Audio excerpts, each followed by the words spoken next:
ದೀಪಿಕಾ, ಏನಾದರೂ ಬೇಕಿತ್ತಾ?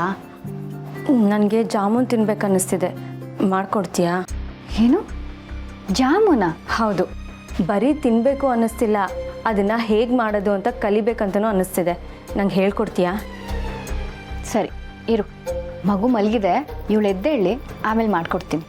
ತಿನ್ನಬೇಕು ಅನ್ನಿಸ್ದಾಗ ತಿಂದ್ರೇ ಅದಕ್ಕೆ ಬೆಲೆ. ಮಗು ಎದ್ದು ನೀನು ನನಗೆ ಮಾಡಿಕೊಡೋ ಅಷ್ಟರಲ್ಲಿ ನನಗೆ ತಿನ್ನಬೇಕು ಅನ್ನೋ ಆಸೆನೇ ಹೊರಟೋಗುತ್ತೆ. ಸದ್ಯಕ್ಕೆ ಮಗುನ ತುಳಸಿ ಅಮ್ಮನ ಕೈಲಿ ಕೊಟ್ಟು ನೀನು ನನಗೆ ಜಾಮೂನ್ ಮಾಡಿಕೊಡು. ಎಷ್ಟೋ ದಿನ ಆದಮೇಲೆ ನೀನಾಗೆ ಬಂದು ಏನೋ ಬೇಕು ಅಂತ ಕೇಳ್ತಿದ್ಯಾ, ನಾನಿಲ್ಲ ಅಂತೀನಾ? ಇರು, ಮಗುನ ಅಮ್ಮನ ಹತ್ರ ಕೊಟ್ಟು ನಿನಗೆ ಜಾಮೂನ್ ಮಾಡಿಕೊಡ್ತೀನಿ.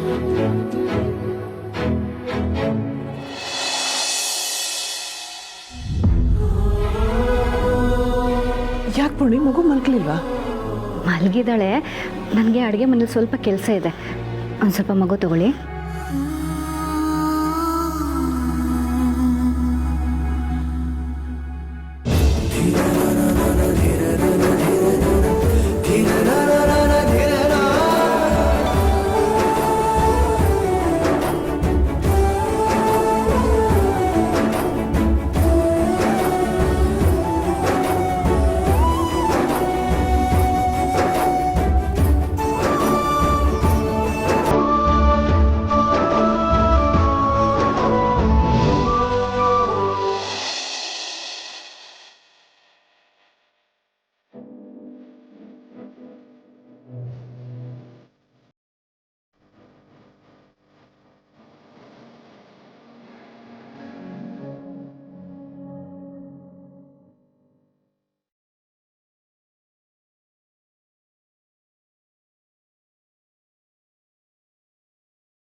ಅದಕ್ಕೆ ಬೆಳಿಗ್ಗೆಯಿಂದ ಮಗು ನೆತ್ಕೊಂಡಿಲ್ಲ, ಈಗ ನಾನು ಆಟಾಡಿಸ್ತೀನಿ, ಕೊಡಿ.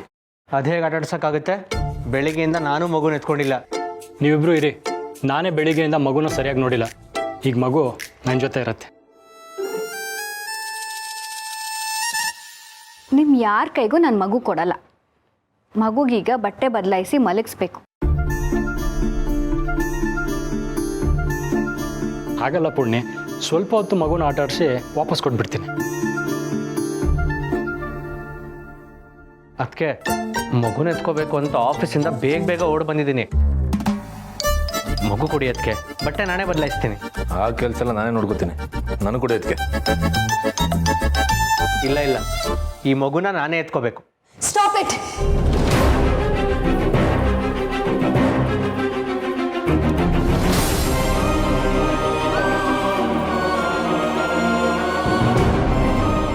ಮಗುನ ನೀನು ಎತ್ಕೋಬೇಕು, ಯಾಕಂದ್ರೆ ಆಫೀಸಿಂದ ಬೇಗ ಬಂದಿದ್ಯಾ.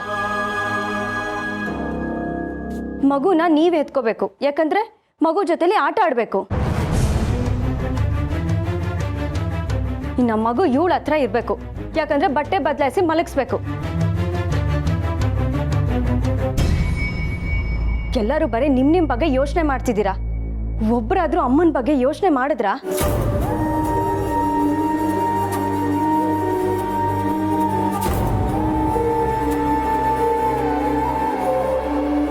ಮಗುಗೆ ಹಾಲು ಕುಡ್ಸಕ್ ಮಾತ್ರ ಇವ್ರು ಬೇಕು. ಮಗು ಜೊತೆಲಿ ಸ್ವಲ್ಪ ಹೊತ್ತು ಕಾಲ ಕಳೆಯಕ್ಕೆ ಅವ್ರು ಬೇಡವಾ?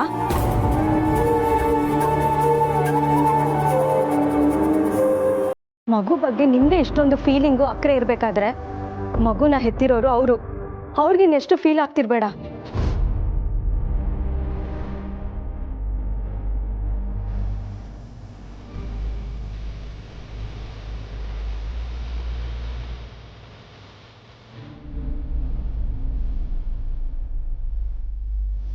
ದೀಪಿಕಾ, ಏನು ಹೇಳ್ತಾ ಇದೀಯ ನೀನು? ನನ್ಗಂಥದ್ದೆಲ್ಲ ಇಲ್ಲ ಅಂತ ಹೇಳ್ಬೇಡಿ ಅಮ್ಮ. ತಾಯ್ತನ ಅನ್ನೋದು ಬರೀ ಬಾಯಲ್ಲಿ ಹೇಳಿ ಮುಗಿಸೋದಲ್ಲ. ನಿಮ್ಮ ಮನಸ್ಸಲ್ಲಿರೋ ತಾಯಿ ಎಷ್ಟು ಒದ್ದಾಡ್ತಿದ್ದಾಳೆ ಅನ್ನೋದು ನಿಮಗೆ ಮಾತ್ರ ಗೊತ್ತಾಗಿರೋಕ್ಕೆ ಸಾಧ್ಯ.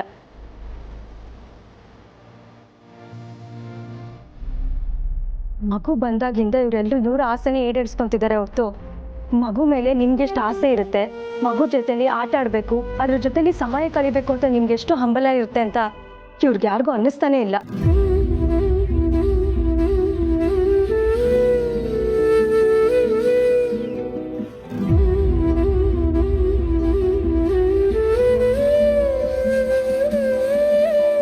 ಈ ಮಗುನ ಅವ್ರು ನಿನಗೆ ಕೊಟ್ಟಿದ್ದಾರೆ ನಿಜ, ಆದರೆ ಈ ಮಗುನ ಅವರೇ ಹೆತ್ತಿದ್ದಾರೆ ಅನ್ನೋದು ಅಷ್ಟೇ ನಿಜ ಅಲ್ವಾ?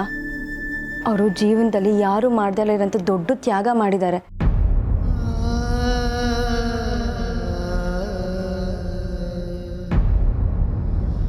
ಅವ್ರ ತ್ಯಾಗಕ್ಕೆ ಪ್ರತಿಫಲವಾಗಿ ನಿನ್ನಿಂದ ಸಿಕ್ಕಿರೋದು ಸ್ವಾರ್ಥ ಅಷ್ಟೇ.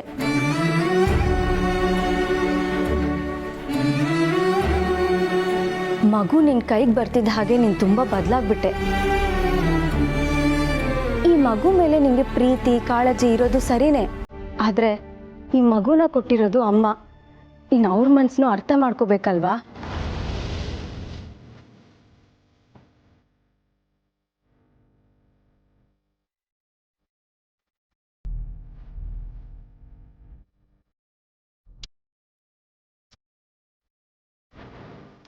ಹಾಗಾಗಿ ಮಗು ನನ್ನ ಹೆತ್ತು ನನ್ನ ಮಗ ಸೊಸೆ ಮಡ್ಲಲ್ಲಿ ಇಡಬೇಕು ಅನ್ನೋದು ನನ್ನ ಆಸೆ. ಈ ಮಗುಗೆ ನಾನು ತೋರಿಸೋ ಪ್ರೀತಿಗಿಂತ ಹೆಚ್ಚಾಗಿ ಅವ್ರ ಪ್ರೀತಿ ತೋರಿಸ್ತಾರೆ. ಅದಕ್ಕೋಸ್ಕರನಾದರೂ ಈ ಮಗು ಉಳಿಲೇಬೇಕು. ನನ್ನ ಜೀವಕ್ಕೆ ಏನೇ ಆದರೂ ನನಗೆ ತೊಂದರೆ ಇಲ್ಲ. ದೇವಕಿ ಕೃಷ್ಣನ ಹೆತ್ತರು ಯಶೋಧ ಅವನ ತಾಯಿ ಅಲ್ವಾ? ಈ ಕನ್ನಮ್ಮಗೆ ಪೂರ್ಣಿನೇ ತಾಯಿ. ಇವತ್ತಿಂದ ಈ ಮಗು ನಿಂದು. ಇದ್ರ ಮೇಲೆ ನನಗೆ ಯಾವ ಹಕ್ಕು ಇಲ್ಲ. ಇದ್ರ ಮೇಲೆ ಪ್ರೀತಿ ಕಾಳಜಿ ಅಧಿಕಾರ ಎಲ್ಲ ನಿಮ್ಮಿಬ್ರದೆ. ನಾನು ಈ ಮಗುನ ಹೆತ್ತಿರ್ಬೋದು, ಆದರೆ ಈ ಕಂದನ್ಗೆ ತಾಯಿ ಪ್ರೀತಿ ಕೊಡಬೇಕಾಗಿರೋದು ಪೂರ್ಣಿನೇ. ಇವರಿಬ್ಬರ ಮಧ್ಯೆ ನನಗಿರೋದಕ್ಕೆ ಇಷ್ಟ ಇಲ್ಲ ಮಾಧವರೇ. ತಾಯಿ ಮಗು ಸಂಬಂಧ ಗಟ್ಟಿಯಾಗಬೇಕು. ಪೂರ್ಣಿ ತಾಯಿ ಮಮತೆ ತೋರಿಸ್ತಾ ಈ ಜಗತ್ತನ್ನೇ ಮರೆತು ಆನಂದವಾಗಿರಬೇಕು. ಅದೇ ನನ್ನ ಆಸೆ ಮಾಧವರೇ.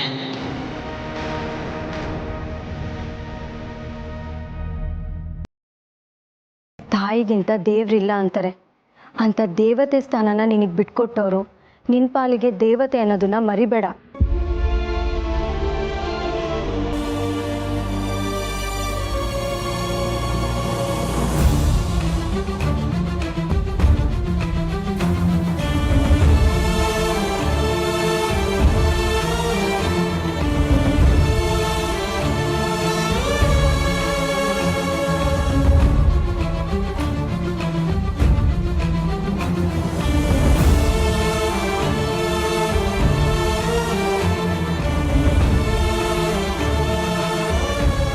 ನನಗೆ ಕ್ಷಮಿಸ್ಬಿಡಿ ಅಮ್ಮ. ಮಗು ಸಿಕ್ಕಿರೋ ಖುಷಿಯಲ್ಲಿ ಆವೇಶದಲ್ಲಿ ನನಗೆ ಯಾವ ಸೂಕ್ಷ್ಮಗಳು ಅರ್ಥನೇ ಆಗಿಲ್ಲ. ನನ್ನಿಂದ ನಿಮ್ಮ ಮನಸ್ಸಿಗೆ ತುಂಬ ಬೇಜಾರಾಗಿದೆ. ದಯವಿಟ್ಟು ನಾನು ಮಾಡಿರೋ ತಪ್ಪನ್ನು ಕ್ಷಮಿಸ್ಬಿಡಿ. ಚೇಚೆ, ತಪ್ಪು ಅಂತ ಯಾಕೆ ಹೇಳ್ತೀಯ? ನಾನು ಅವತ್ತೇನು ಹೇಳಿದ್ನೋ ಇವತ್ತು ಅದನ್ನೇ ಹೇಳ್ತಾ ಇದ್ದೀನಿ. ಮಗು ಏನಿದ್ರು ಸಂಪೂರ್ಣವಾಗಿ ನಿನ್ನ ಜವಾಬ್ದಾರಿ. ನೀನು ಮಾಡಿರೋದು ಯಾವುದೂ ತಪ್ಪಲ್ಲ. ಅದೆಲ್ಲ ನಿನ್ನ ಪ್ರೀತಿನ ತೋರಿಸ್ತಾ ಇದೆ ಅಷ್ಟೇ. ಇಲ್ಲ ಅಮ್ಮ, ಪೂರ್ಣಿದ್ ಮಾತ್ರ ಅಲ್ಲ, ಇದರಲ್ಲಿ ನಮ್ಮ ಎಲ್ರದ್ದು ತಪ್ಪಿದೆ.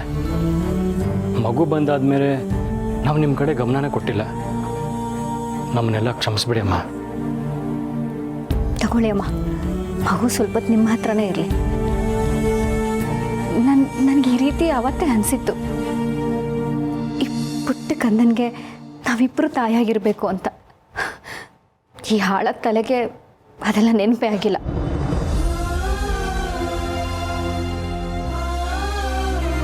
ತಗೊಳ್ಳಿ ಅಮ್ಮ, ಈ ಮಗು ನಿಮ್ಮ ಹತ್ರ ಇರಬೇಕು ಅನ್ನೋದಕ್ಕಿಂತ ಈ ಮಗುಗೆ ನೀವು ಬೇಕು. ನಿಮ್ಮ ಸ್ಪರ್ಶ ಇದಕ್ಕೆ ರಕ್ಷಾ ಕವಚ ಇದ್ದಾಗೆ.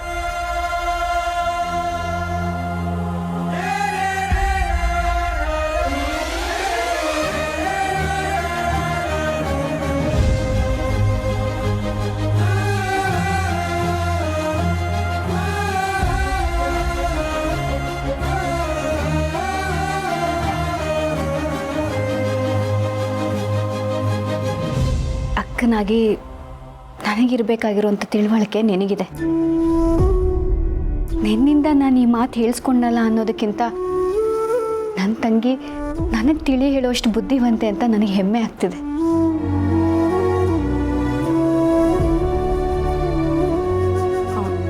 ನನಗೇನು ಕ್ರೆಡಿಟ್ಸ್ ಕೊಡೋದೇನು ಬೇಕಾಗಿಲ್ಲ. ಈಗ ನಾವು ಹೆಮ್ಮೆ ಪಡಬೇಕಾಗಿರೋದು ಆ ತಾಯಿ ಬಗ್ಗೆ. ಅವರು ಬರೀ ಮಗುಗಷ್ಟೇ ಪ್ರೀತಿ ತೋರಿಸ್ತಿಲ್ಲ, ಇಡೀ ಮನೆಯಲ್ಲಿ ಎಲ್ರಿಗೂ ಪ್ರೀತಿ ತೋರಿಸ್ತಿದ್ದಾರೆ. ಆ ಪ್ರೀತಿಗೆ ನಾವು ಬೆಲೆ ಕೊಡಬೇಕು ಅನ್ನಿಸ್ತಷ್ಟೆ.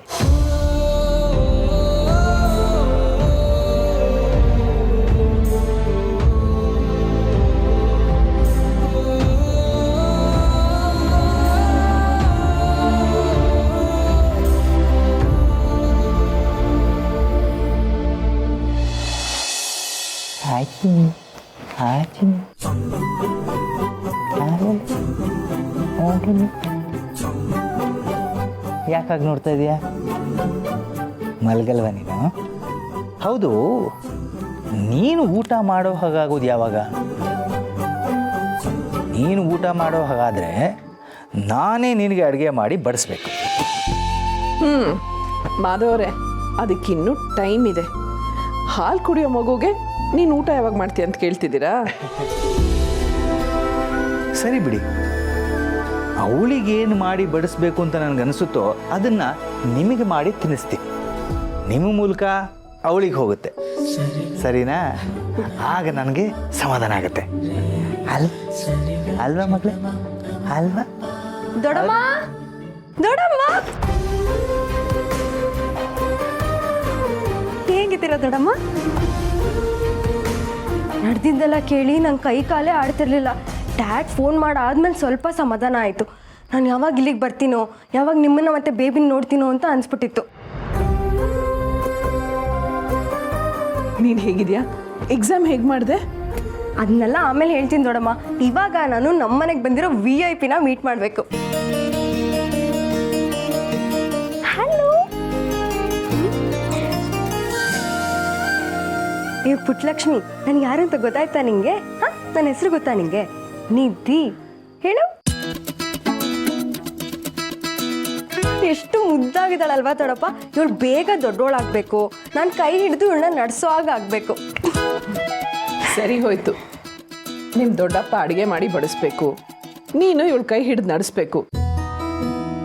ಪಾಪು ದೊಡ್ಡೋಳಾಗಿ ನೀನು ಕೈ ಹಿಡ್ಕೊಂಡು ನಡೆಯೋ ಅಷ್ಟರಲ್ಲಿ ನನಗೆ ಮದುವೆ ಆಗಿ ಮಕ್ಕಳು ಆಗ್ಬಿಟ್ಟಿರುತ್ತೆ. ಅಯ್ಯೋಯ್ಯೋ, ನನ್ನ ತಲೆಯಲ್ಲಿ ಸದ್ಯಕ್ಕೆ ಅದೆಲ್ಲ ಏನೂ ಇಲ್ಲ. ಪ್ಲೀಸ್ ಸುಮ್ಮನಿದ್ಬಿಡಿ. ನನ್ನ ತಲೆಯಲ್ಲಿ ಬರೀ ನೀವು ಮತ್ತೆ ಬೇಬಿ ಮಾತ್ರ ಇರೋದು. ನೋಡಿ, ಪಾಪಗೋಸ್ಕರ ಏನೇನೆಲ್ಲ ತಗೊಂಡ್ ನೀನು.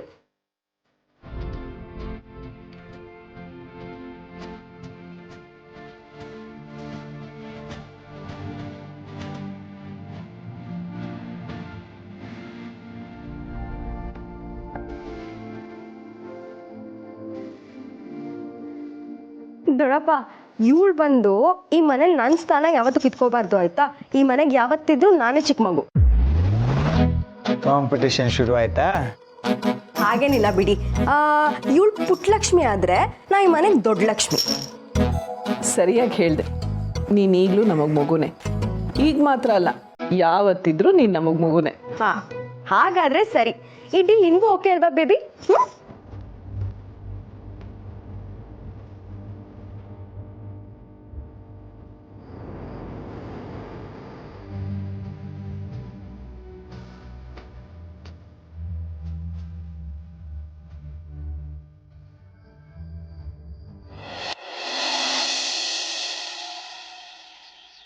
ಮಹೇಶ, ತುಳಸಿಯವ್ರು ಹೇಳ್ತಾ ಇದ್ರು ನಿಧಿ ಮದುವೆ. ದೊಡ್ಡಪ್ಪ, ಡ್ಯಾಡ್, ನಾ ಇಡೀ ಮನೆ ಹುಡ್ಕೊಂಬಂದ್ರೆ ನೀವು ನೋಡಿದ್ರೆ ಇಲ್ಲಿದ್ದೀರಾ. ನಾ ಆ್ಯಕ್ಚುಲಿ ಇವತ್ತು ಕಾಲೇಜ್ ಹೋಗ್ತಾ ಇದ್ದೀನಿ. ನನ್ನ ಫ್ರೆಂಡ್ಸ್ ಎಲ್ಲರೂ ಇವತ್ತು ಕಾಲೇಜಲ್ಲಿ ಸಿಗ್ತಾ ಇದ್ದಾರೆ. ನಿಧಿ, ನೀನು ಎಲ್ಲೂ ಹೋಗೋದು ಬೇಕಾಗಿಲ್ಲ. ನಿನಗೋಸ್ಕರ ನಿನ್ನ ರೂಮಲ್ಲಿ ಸೀರೆ ಒಡವೆಗಳನ್ನ ಇಟ್ಟಿದ್ದೀನಿ. ಹೋಗಿ ಸೀರೆ ಉಟ್ಕೊಂಡು ರೆಡಿಯಾಗು. ಬಟ್ ಮಾಮ್, ಇದ್ದಕ್ಕಿದ್ದಾಗ ಹೋಗಿ ಸೀರೆ ಉಟ್ಕೋ ಅಂದರೆ ಏನು ಅರ್ಥ? ಹೇಳ್ದೆ ತಾನೆ, ನೀನು ಹೋಗಿ ರೆಡಿ ಆಗು ಬೇಬಿ. ನಿನ್ನ ಸೀರೆಲಿ ಎಷ್ಟು ಮುದ್ದಾಗಿ ಕಾಣಿಸ್ತೀಯ ಅಂತ ನಾನು ನೋಡಬೇಕು.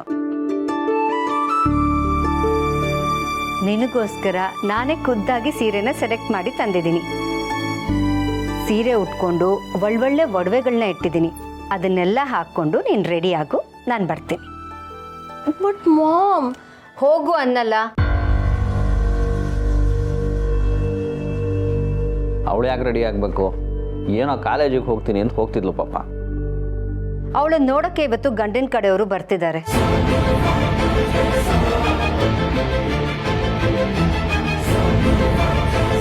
ಏನ ಗಂಡಿನ ಕಡೆಯವ್ರು ಬರ್ತಿದ್ದಾರಾ? ಏನು ಹೇಳ್ತಿದೀಯ ಶಾರ್ವರಿ ನೀನು? ನಮಗೆ ಯಾರಿಗೂ ಈ ವಿಷಯನ ಹೇಳಿದೆ, ನೀನು ಹೇಗೆ ಇಷ್ಟು ಮುಂದುವರೆದೆ? ಮನೆಗೆ ಮಗು ಬಂದಿದೆ. ನೀವೆಲ್ಲ ಮಗುನ ಆಡ್ಸೋದ್ರಲ್ಲಿ ಬ್ಯುಸಿ ಆಗಿದ್ರಿ. ಇಷ್ಟು ದಿನ ತುಳಸಿ ಅವರು ಹಾಸ್ಪಿಟಲಲ್ಲಿದ್ದು ಏನೇನೆಲ್ಲ ನಡೆದೋಯ್ತು. ಇದೆಲ್ಲದರ ಮಧ್ಯೆ ಈ ವಿಷಯನ ಹೇಳೋಕ್ಕಾಗಲೇ ಇಲ್ಲ. ಈಗಲೂ ನಾನೇನು ಅವಳಿಗೆ ಮದುವೆನೇ ಮಾಡಿಬಿಡ್ತಿಲ್ಲ ಅಲ್ವಾ? ಹುಡುಗನ್ನ ನೋಡಿದ್ದೀನಿ ಅಷ್ಟೇ. ಇವತ್ತು ಒಳ್ಳೆ ದಿನ ಅಂತ ಹುಡುಗನ ಕಡೆಯವರು ನೋಡಕ್ಕೆ ಬರ್ತೀನಿ ಅಂತ ಹೇಳಿದ್ರು. ಅವ್ರ ತಂದೆ ತಾಯಿ ಬಂದು ನೋಡ್ಕೊಂಡು ಹೋಗ್ತಾರೆ. ಮುಂದಿಂದೆಲ್ಲ ನಾವು ಮಾತಾಡೋಣ. ಶಾರ್ವರಿ, ಯಾರು ಹುಡುಗ? ಏನು ಮಾಡ್ತಾ ಇದ್ದಾನೆ? ಅವ್ರ ಮನೆಯವರೆಲ್ಲರೂ? ಹುಡುಗ ಯಾರು ಬೇಕಾದ್ರೆ ಆಗಿರ್ಲಿ ದೊಡ್ಡಪ್ಪ, ಅದು ನನಗೆ ಬೇಕಾಗಿಲ್ಲ. ಆದರೆ ನಾನು ಇವಾಗ ಮದುವೆ ಆಗಲ್ಲ ಮಾಮ್. ಅಲ್ಲ, ನನ್ನ ಕೇಳಿದೆ, ನೀ ಇದನ್ನೆಲ್ಲ ಹೇಗೆ ಡಿಸೈಡ್ ಮಾಡಿದೆ? ಬೇಬಿ, ನಿನ್ನ ಜೀವನ ಹೇಗಿರಬೇಕು ಅನ್ನೋದನ್ನು ನಾವೇ ತಾನೇ ನಿರ್ಧಾರ ಮಾಡಬೇಕು. ನಿನಗಿದೆಲ್ಲ ಅರ್ಥ ಆಗಲ್ಲ. ಹುಡುಗ ಚೆನ್ನಾಗಿದ್ದಾನೆ, ಅಮೇರಿಕಾದಲ್ಲಿದ್ದಾನೆ, ಬಿಸ್ನೆಸ್ ಮಾಡ್ತಿದ್ದಾನೆ. ನಿನ್ನನ್ನು ಎಂಥ ಮನೆಗೆ ಸೇರಿಸ್ಬೇಕು ಅನ್ನೋದು ನನಗೆ ಚೆನ್ನಾಗಿ ಗೊತ್ತಿದೆ. ನೀನು ಹೋಗಿ ರೆಡಿ ಆಗು. ಸಾಧ್ಯನೇ ಇಲ್ಲ ಮಾಮ್. ನೀನೇ ಹೀಗೆಲ್ಲ ಡಿಸೈಡ್ ಮಾಡ್ಕೊಂಡ್ರೆ ನಾನು ನಿನ್ನ ಮಾತು ಕೇಳ್ತೀನಿ ಅಂತ ಅನ್ಕೊಂಡಿದ್ಯಾ? ಅಲ್ಲ ಬೇಬಿ, ಅವ್ರು ಬಂದು ನಿನ್ನನ್ನು ನೋಡ್ಕೊಂಡು ಹೋಗ್ತಾರಷ್ಟೇ. ಈಗಲೇ ಮದುವೆ ಆಗ್ಬಿಡಲ್ಲ ಅಲ್ವಾ? ಅದು ಏನಾದರೂ ಆಗಿರಲಿ ಮಾಮ್, ನಾನಂತೂ ಅವ್ರ ಮುಂದೆ ಬೆದ್ರು ಬೊಂಬೆ ಥರ ರೆಡಿ ಆಗಂತೂ ಕುತ್ಕೊಳ್ಳಲ್ಲ. ಇನ್ಫ್ಯಾಕ್ಟ್ ನಾ ಇವತ್ತು ಮನೇಲೇ ಇರಲ್ಲ, ಏನು ಬೇಕಾದರೂ ಮಾಡ್ಕೊ. ನಿಧಿ, ಶಾರ್ವರಿ, ನೀನು ಇದ್ದಕ್ಕಿದ್ದಾಗೆ ಹೀಗೆ ಹೇಳಿದರೆ ಅವಳಿಗೂ ಗಾಬರಿ ಆಗುತ್ತೆ. ಮೊದಲು ಅವಳ ಮನಸ್ಸಲ್ಲಿ ಏನಿದೆ ಅಂತ ತಿಳ್ಕೊಂಡು ಆಮೇಲೆ ಮುಂದುವರೆದ್ರೆ ಒಳ್ಳೇದಲ್ವಾ? ಈ ಮನೇಲಿ ಅಣ್ಣ ಅತ್ತಿಗೆ ಕಡೆ ನಿರ್ಧಾರ. ನೀನು ಏನೇ ನಿರ್ಧಾರ ತಗೋಬೇಕು ಅಂತಂದ್ರು ಮೊದಲು ಅಣ್ಣ ಅತ್ತಿಗೆ ಜೊತೆ ಮಾತಾಡಬೇಕು. ಮಗು ಭವಿಷ್ಯದ ಜೊತೆ ಆಟ ಆಡಬೇಡ.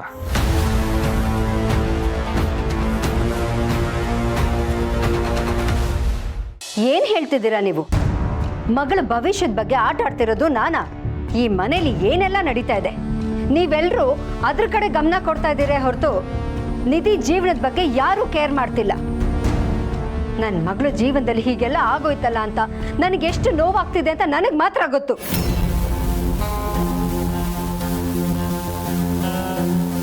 ಅಣ್ಣ, ಶಾರ್ವರಿ ಮಾತಿಗೆ ಪರವಾಗಿಲ್ಲ ಮಹೇಶ. ಶಾರ್ವರಿ ಮನಸ್ಸಲ್ಲಿರೋ ಆತಂಕನ ನಾವು ಅರ್ಥ ಮಾಡ್ಕೋಬೇಕು. ತುಳಸಿಯವರು ಕೂಡ ನಿಧಿ ಮದುವೆ ಬಗ್ಗೆ ಮಾತಾಡ್ತಾ ಇದ್ರು. ಆದರೆ ನಿಧಿ ನೋಡಿದ್ರೆ ಮದುವೆನೇ ಬೇಡ ಅಂತ ಹೇಳ್ತಾ ಇದ್ದಾಳೆ.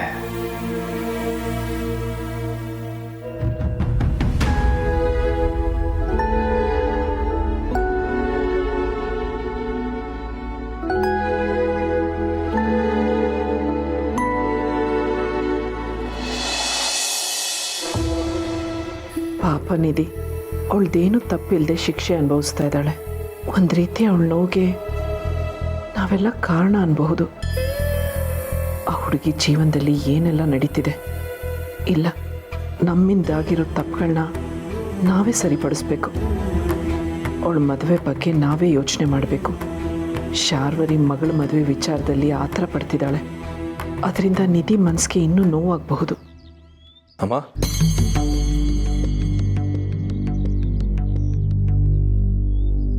ಅಮ್ಮ, ಏನು ಯೋಚನೆ ಮಾಡ್ತಿದ್ಯಮ್ಮ? ನಾನು ಬಂದಿದ್ದೀನಿ ಗೊತ್ತಾಗ್ಲಿಲ್ವಾ? ಬಾ ಬಾಬು, ಬಾ ಕಾಫಿ ಮಾಡ್ಕೊಡ್ತೀನಿ. ಬೇಡಮ್ಮ. ಯಾಕೆ? ಯಾಕೆ ಮಂಕಾಗಿದ್ಯಾ? ಏನಿಲ್ಲ ಪಾಪು, ನಿಧಿ ಮದುವೆ ವಿಷಯದ ಬಗ್ಗೆ ಯೋಚನೆ ಮಾಡ್ತಾ ಇದ್ದೆ. ನಿಧಿ ಮದುವೆನಾ? ನಿಧಿಯವ್ರ ಮದುವೆ ಬೇಡ ಅಂದ್ರ? ಹಾಗಲ್ಲ, ಅವಳು ಮದುವೆ ವಿಷಯದಲ್ಲಿ ಹಿಂದೆ ನಡೆದಿರೋ ಘಟನೆಗಳಿಂದ ತುಂಬ ನೊಂದ್ಕೊಂಡಿರ್ಬೋದು. ಈಗ ಮದುವೆ ವಿಷಯ ಮಾತಾಡಿದ್ರೇ ನೊಂದ್ಕೋತಾಳೆ, ಒಂದು ರೀತಿ ಹಿಂಸೆ ಪಡ್ತಾಳೆ. ಅವಳು ಸಂಜೆನೇ ಮದುವೆ ಆಗ್ತೀನಿ ಅಂತ ತುಂಬ ಹಚ್ಕೊಂಡಿದ್ಲು. ಅಮ್ಮ, ನಿಧಿ ಜೀವನ ಚೆನ್ನಾಗಿರುತ್ತೆ. ಅವಳು ಇಷ್ಟಪಟ್ಟಾಗೇನೆ ಮದುವೆ ನೆರವೇರುತ್ತೆ. ನಿಧಿಗೆ 3 ಜನ ಅಣ್ಣಂದಿರಿದ್ದೀವಿ. ನಾವೆಲ್ಲ ಇರಬೇಕಾದ್ರೆ ನೀನು ಯಾಕೆ ಯೋಚನೆ ಮಾಡ್ತೀಯಾ? ನೀನು ಆರಾಮಾಗಿರು. ನಿಧಿ ಜವಾಬ್ದಾರಿ ನಮ್ಮದು.